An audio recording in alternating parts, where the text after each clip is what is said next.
Now, you think that is the garden variety, ordinary Mercedes Benz ML. Now, you would not only be wrong, you would be wrong twice over. Here's why. That is no longer called the ML, it is now called the GLE.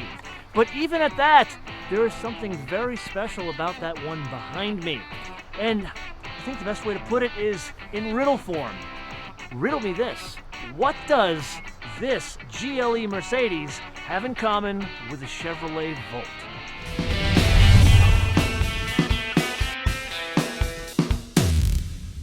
Okay, so I kinda already gave away that this is a plug-in hybrid vehicle, and it will indeed run on all-electric power, but there is a gasoline engine buried in there somewhere, and it's one we already know. It is the Mercedes Benz 3-liter V6 that puts out 329 horsepower at 5,250 RPM, and 354 pound-feet of torque at a very low 1,600 RPM. Now, that is all a function of direct injection and strapping 2 turbochargers to the block. Now, that's great and all, but how does the fossil fuel side of things translate to the road? So that's a lot of horsepower, especially when you consider this is hybrid. But we're in one of these good news, bad news situations. The good news is we are in one of the most stunning places on the planet. Kitzbuhel, Österreich, Kitzbuhel, Austria. So that's great for scenery and all, but a car like this, it's more designed to be in traffic. You're going to use this thing to cart the Rugrats back and forth to school in stop-and-go traffic in Los Angeles, New York, London, whatever it is. So I tried to find some stop-and-go traffic, but there really isn't any. Because you drive other hybrids, and they give you the experience of the engine's kind of lazy, but not in a good V12 way. It's kind of lazy in a way of, you know what, you should relax and focus more on efficiency. This has this personality of just an engine with 2 turbos strapped to it. Okay, now that we got the Jurassic energy out of the way, let's start talking to the tree huggers in the audience, and that means discussing the electric motor. In this case, it puts out 114 horsepower, and get this, 251 pound-feet of torque. Now, what's interesting here is not so much the output, but where the motor is located. It's not fitted to, say, the rear of the vehicle or hung off the front of the engine. In this case, it's placed within the transmission housing. Now, that's great, but it's still extra weight. So what impact does this EV have on overall driving dynamics? Okay, now that we're at Kitzbuhel here, let's see some driving dynamics of this plug-in hybrid vehicle. We got one truck to pass. Man, this thing pulls. This does not pull like a plug-in hybrid vehicle. And we got another truck to pass. Let's see what this guy does here. Oh, man. We just made quick work of 2 trucks in a plug-in hybrid vehicle. And the funny thing is, a really odd thing, it didn't like float as I kicked up the speed. Because when you get into like more high-speed maneuvers like that in most other plug-in hybrids, the driving dynamics, it gets kind of soft. Now granted, I'm in sport mode here, but even a taller vehicle with more batteries and a second propulsion system felt very close to the gas equivalent. Now, there's a couple of things that contribute to that. First and foremost is you have a real geared transmission. Now, we've seen this in other hybrids like the Hyundai and some of the others, but this is not only a geared transmission, it's a geared transmission with 2 clutches. So it's really the same 7-speed transmission that we've seen in other Mercedes-Benz cars. So it kind of reinforces that this is a twin turbocharged Mercedes-Benz first. You don't have like that CVT numbness to it. And the second thing is the driving dynamics mode. Now, we talked about this in great detail in the GLE Coupe AMG 63S. Whew, that's a hell of a name for a car, isn't it? Anyway, we talked about this in great detail in that episode, so if you want to know more about that, check out the AMG GLE Coupe S63 episode.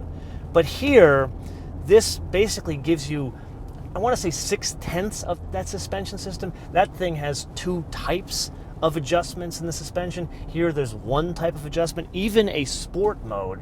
So when you're going around corners, you actually don't have the lean that you would have normally in a hybrid or a plug-in hybrid vehicle. And yes, there are more batteries in the back, and the motor isn't somewhere like hanging off the front of the engine, or there isn't motors in all these different parts of the car. It's central and lowers the overall center of gravity of this vehicle. So am I an engineer? No, but the reality is the way this thing is packaged, there's minimal impact, and I've been driving this thing for a while now. You guys know me, I am not a hybrid guy at all. I mean, it's totally against my religion of Lotus taking all sorts of weight out, but this, I kind of can't believe I'm saying this. This is incredibly good. I mean, one of the best hybrids I've actually ever driven.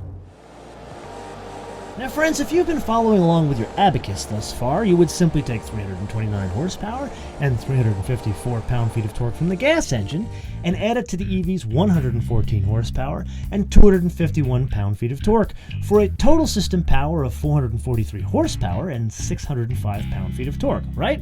Well, wrong. You see, the gas engine and the EV don't contribute their total system horsepower simultaneously, but what they do jointly to this circa 5,000 plus pound vehicle is 436 total system horsepower and 479 pound-feet of torque.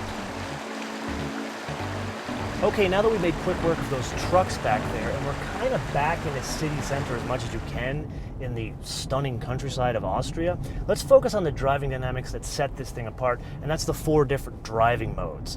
Do you remember our XC90 T8 episode? There were like 6 different driving modes in that, in a plug-in hybrid vehicle that had 2 electric motors. So here we have 1 electric motor and 4 modes. So to do that, we have to come out of sport. So basically, go back to comfort or slippery mode. Either one works. And then from there, you can choose between the 4 different modes. So we've been driving in the hybrid mode. So that's typical, what we call the Prius mode. So as you know, you start from basically a standing start. The car uses the electric motor to basically deal when you're asking for more pulling power, and then it hands over to the gas. You've known this for years. Then there's an E mode. So now we've just switched over. The car is completely in EV mode. So we are now driving a twin turbocharged Mercedes Benz SUV in the beautiful countryside of Österreich on EV mode. Like, at this point, I want to start breaking into The Hills Are Alive with the sound of music, and you can actually hear me because you won't hear a gasoline engine. But then there is another mode, and that is the e-save mode, and that was like the system that Volvo had, where it effectively turns off all of the electricity. Basically, you're not using the EV mode at all. But unlike the Volvo, the Mercedes doesn't completely shut off the EV mode. There are times when you do interrogate the EV system. So think about it from a standing start at a light. There's going to be times where you're going to use that EV. It's just not going to be as much as you have in the regular hybrid mode. And the whole idea is you're saving the electric charge for, say, when you get to the city center. Then there's one more mode, and that's the charge mode. And this, I gotta say, this was similar in the Volvo, but this one's really interesting in that you go to gasoline mode, again, like the save mode, but what this does, it regenerates the batteries, and get this, you can charge the batteries 100% in 35 to 40 minutes, depending on your driving. So in the Volvo, it only goes to about 80%. It's still about that quick, but you never get to 100%. Where here, after about 40 minutes of driving, especially this kind of driving, you would actually have full charge, and you could get back to the 30 kilometers or 18 miles of range that you would get of EV after letting this plug in overnight. Now, overall, the very interesting thing about this car, between the different driving modes, the driving dynamics are very much the same. Like, if I go to EV mode, yeah, you don't really hear the engine or feel the engine, but the car still very much drives like a Mercedes, and that's, I feel like I'm repeating myself, but that is effectively what this thing is. It's a GLE or ML, whatever you want to call it, first, and then it is a plug-in hybrid. Where in the case of the Volvo, it's a plug-in hybrid first, and then it's a Volvo, and by nature, Volvos are more softly sprung. So you're definitely, if you're more of a car guy, if you're looking for something that's got the driving dynamics of more of a sporty vehicle, this would be your family truckster. Okay, so we still have the business of range to tend to, and that being the case, if you were to plug this into a 220 volt charger for 2 hours, you would get 18.6 miles or 30 kilometers of EV range from the rear mounted battery. But this is an SUV, so we still have to look at torque split and towing. Now this all-wheel drive system 4MATIC is derived from the S-Class, but unlike previous MLs, there's no rear axle lock. But even without the rear axle lock, you still have a towing capacity of 4,000 pounds, or roughly 1.5 Prius. As much as I don't want to think about city centers when I'm in this stunning country, and just look at this. It's, we were at breakfast this morning, and the people working in the hotel, there is not one unattractive person here at all. They're all blonde, but there's just no one is unattractive. Even the older people are not unattractive. But I digress. Anyway, so let's talk about city centers. And really that save mode, that's really a function of city centers. So let's go back to this discussion about London and congestion charging. We talked about this in the Volvo XC90 T8 episode. And really the whole purpose of that save mode is to basically put your EV range in some sort of like a special box and save it for when you get into the city center. Now, I did a little bit more research on this since our last episode, and there is like a burden of proof that these manufacturers have to hit in order to qualify for no congestion charging. And in Europe, it's a 30-kilometer range, or 30-kilometer EV range. And really, in the development of this vehicle, Mercedes engineers were focused on hitting that target because the idea is they at least want to put the vehicle up for no congestion charging, but they were very clear in telling me this morning it hasn't been yet approved for no congestion charging. So in summary, what do we got? Well, really two things. It was only a couple of weeks ago that you and I spent a lot of time talking about the Volvo XC90 T8.